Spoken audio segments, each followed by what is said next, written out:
Bune, sunt Lorena, am început cu un episod.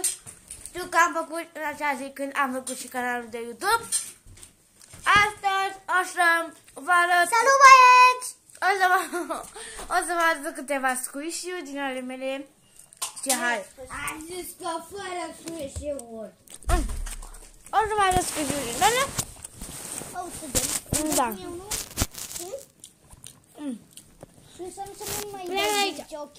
Am acest lămâie, care e foarte mare și foarte slowrising și îmi place destul de mult.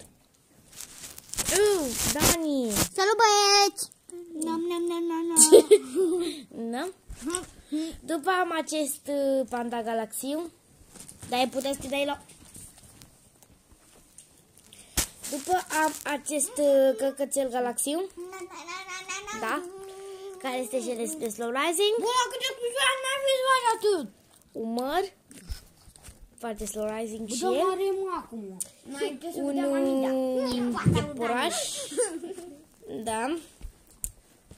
Un hamburger. Stați! Un hamburger. Da, care era bine. Un de ăsta. Și ce-mi place mie cel mai mult? Un de ăsta care este banana. Banana, una.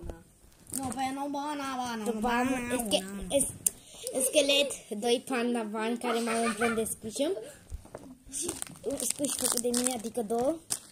Dacă vreți să vă zic cum să face un squish, să-mi scrieți în comentarii ceea ce squish care nu se vrească. Cam atât, să dați un like, un subscribe și un comentariu. A fost Rena cu Dani și cu mine! Și cu Mari, și ne avem un canal de YouTube împreună și Dani că mai... Gata! Pa! Eu